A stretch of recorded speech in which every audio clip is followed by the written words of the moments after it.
бір түркістандық жігіт оқиғасын осы үнемі айтып жүрші деп маған аманат етіп еді да, жүрген жерінде айтшы деп.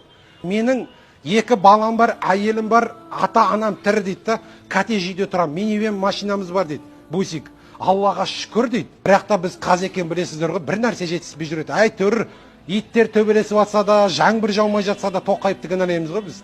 Сол жігіт айтады, үкіметті кінәлаймын, шүкіршілік жоқ дейді бір. Басымның амандығы, туысқанымның амандығы, ата-анамның қасында жүргенін түсінбеппін дейді да. Бір күні бір бауырымыз үйленетін болып, Түркістаннан Шымкентке түнде жолға шықтық дейді да. Ата-анамды алып, бала-шағамды, әйелімді алып, есікті жауып кеттік дейді да Шымкентке. Автобанда келе жатқанда горилла ішем, дизи ішем, ұйқым қысып келе жатыр дейді да. Бір уақытта көзім жұмылып кетті дейді. Есімді жисам, жан-жақтың барлығы аппарат дейді, шиқылдап жатыр дейді да. Мына жерде бір аппарат жатыр, мына жерде аппарат жатыр, катетр жатыр дейді. Түсінбей жатырмын дейді да. Мүмкін түсім шығар деп мынаны көтерем дейді да, бірақ шынымен де қолым сезіп жатыр дейді да. Өнімде болып жатыр дейді да. Бір уақытта медсестер айғалады дейді, мынау есін жиді деп. Содан сұрадым дейді, мен жаңағыны машина айдап келе жаттым ғой. Мен бұл жерге қалай жеттім деп сұрадым дейді да. Сонда медсестра тұрып айтты дейді, сен жаңағыны жатқан жоқсың сен. Бір жұма болды жатқаныңа. Жолда аварияға ұшырағаннан кейін сен осы жерге алып келді деп. Содан біраз ойланып жаттым, есім келер келмес, ата-анам, бала-шағам есіме түсіп жатыр дейді. Бір уақытта есіме түсті, сарт ете қалды дейді да. Ата-анам қасында болды ғой менің. О кісілер мені біле ма деп сұрадым дейді да. Олар мені біле ме осында жатқанымды? Айттыңыздар ма деп сұрадым дейді да. Сонда үлкен апа дейді енді медсестра енді. Сонда біраз күрсініп қарады дейді да. Жүрек ауырып, уф, ах деп қойды дейді. Содан тұрып айтты дейді да, балам сабыр ет деп айтты дейді да.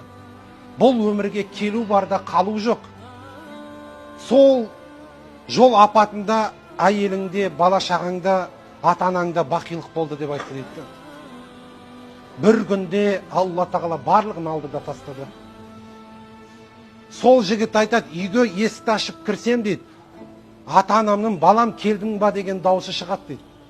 Әйелімнің бөлмесіне барып орамалын, халатын құшақтап жылаймын дейді да. Баламның аяқ киімдерін иіскеп жылаймын дейді. Таппаймын дейді, бөлмелердің бар. Қайдасыңдар, неге мені тастап кеттіңдер деп айғайлаймын дейді. Бірақ пайда жоқ дейді да. Сол жігіт айтады, сен үйге келген кезде алдыңнан балам келдің ба деп ата-анан шығатын болса, ол үлкен нығмет дейді да. Себебі қаншама адамдар бар дүниеде ата-анасын таппай жүрді. Дүниеден өтіп кеткен. Үйге келген кезде балаң шықса, әке, мама келдің ба деп балаң шығатын болса, ол да үлкен нығмет. Бала сүйе алмай жүрген жастарымыз қаншама. Баласы дүниеден өтіп жатқан ата-аналар қаншама. Жаным келдің ба деп әйелің алдынан шығатын болса, ол да үлкен нығмет. Себебі жастай қарындастарымыз да дүниеден өтіп жатыр.